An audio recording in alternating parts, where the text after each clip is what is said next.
Yo les trashers, j'adore lire les descriptions du Pokédex. Là où le jeu est mignon et enfantin, le Pokédex nous fait découvrir la vraie nature des Pokémon. Il attrape ses adversaires entre ses cornes et les tranche en deux d'un seul coup. Si vous frissonnez soudainement, c'est qu'un ectoplasma en veut à votre vie. Vous ne pouvez y échapper. Mais il y a un autre truc que j'adore, c'est les tailles des Pokémon. Pouvoir m'imaginer à quoi ressemblerait un Pokémon juste à côté de moi. Et dans le domaine, le Pokédex c'est du grand n'importe quoi. Des Pokémon trop grands, trop petits ou pas du tout à la taille que vous pensez. Un exemple connu, c'est celui d'un Solourdo. Quand on le voit, on se dit qu'il est moche, inutile, qu'il doit arriver au genou.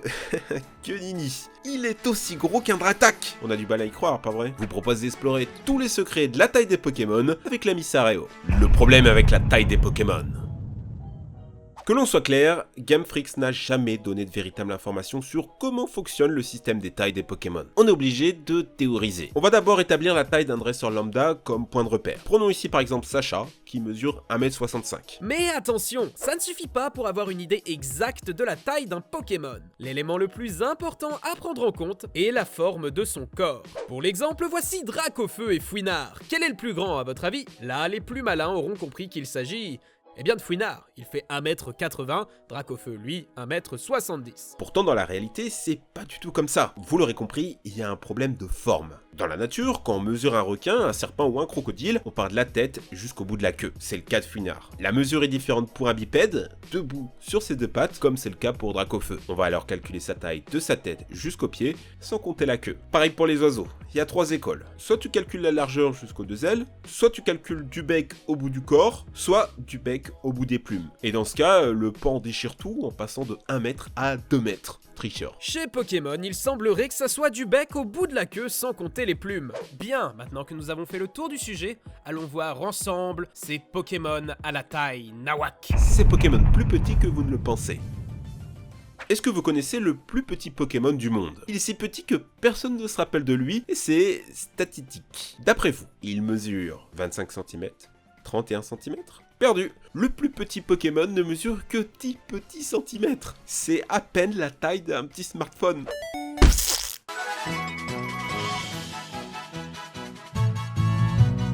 Le pire, c'est que c'est pas le seul à faire cette taille. Il y a aussi Flabébé, Bombidou, Guériland ou Cosmovom. Vous pourriez tous les faire tenir sur vos deux mains. Enfin, sauf Cosmovom parce qu'il est censé faire une tonne. Repartons sur une note un peu plus mignonne en allant voir Laporeille. Sa taille ne surprendra sûrement personne si je vous dis qu'il ne mesure que 40 cm. Mais qu'en est-il de son évolution Loquepin, qu'on a d'ailleurs tendance à représenter à taille humaine, sûrement à cause de sa forme humanoïde, ce qui en fait un fantasme pour la communauté Fury. Bon, je suis désolé de vous décevoir mes amis à poil long, mais elle ne mesure qu'1m20. Même principe pour Lucario d'ailleurs, il a beau être ultra charismatique, il ne mesure lui aussi qu'1m20. En guise de comparaison, et vu que les deux ont participé au casting de Smash, si on met Mewtwo à côté de lui qui pour le coup mesure 2 mètres, on peut voir une assez grosse différence de taille. Il en va de même pour les Pokémon de type combat. Macogneur, on dirait un grand baraquet comme ça, mais il ne mesure en réalité qu'1m60. Il ne passe même pas la taille minimale pour espérer pécho sur Tinder. Pauvre Macogneur. Imaginez un combat contre Hariyama et ses 2m30. T'arrives, toi et ta team de Macogneur, Hariyama, il vous fume en 2 secondes. Partons maintenant vers la série anime Pokémon qui a pris pas mal de liberté. Par exemple avec Drew, le rival de Flora, qui possède une Roselia magnifique. Eh bien, je trouve que ce dresseur possède un Pokémon totalement sous OGM, parce que là où dans la série, elle mesure au moins 1 mètre, en jeu, Rosalia, c'est 30 cm. Pour terminer avec cette catégorie des Pokémon plus petits que vous ne le pensez, on va parler du plus gros Pokémon du jeu, Wailord.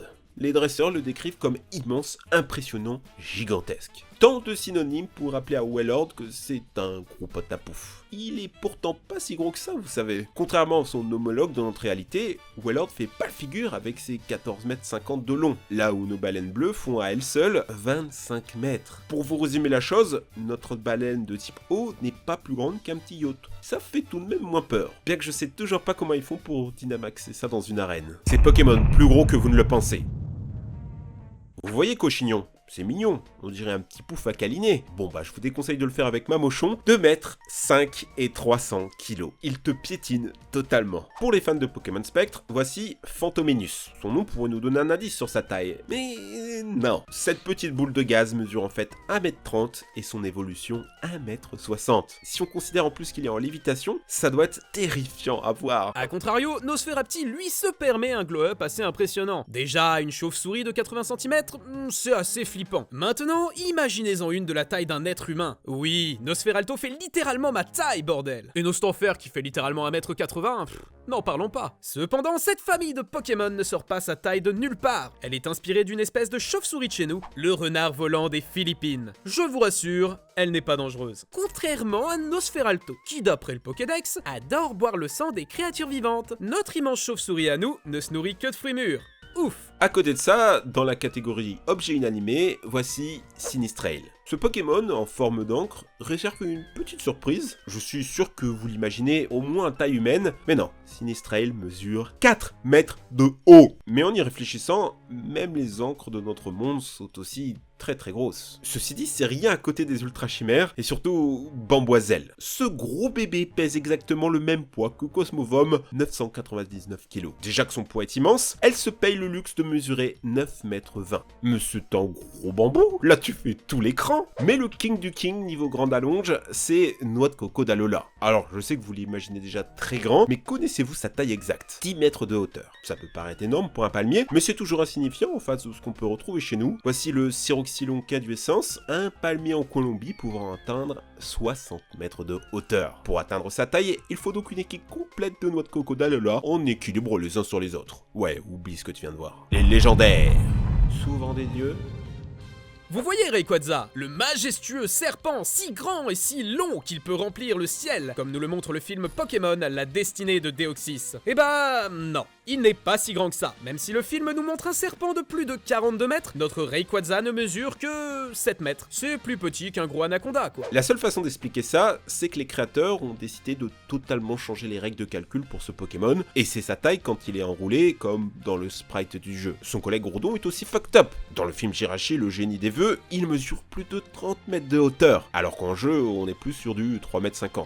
Et en plus, c'est le plus petit des trois. Notez qu'en Primo Evolution, chaque Pokémon du trio prend plusieurs mètres. Primo Kriorg et Mega Rayquaza montent à 10 mètres, des colosses, je vous dis. Parler de la taille des Pokémon, c'est bien, mais maintenant, faut voir les soucis que ça peut exposer. Ça peut donner des cas ultra étranges. Mettez par exemple votre immense Wailord et un Skitty, voire un Kenetor, dans une pension Pokémon, et...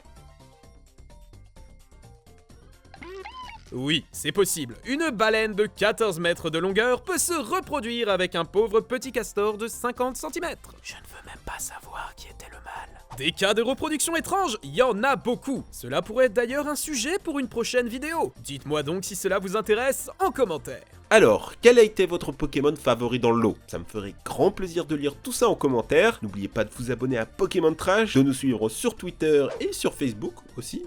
On balance vraiment de bonnes vannes dessus. C'était Néo et Sareo. Allez les amis, ciao!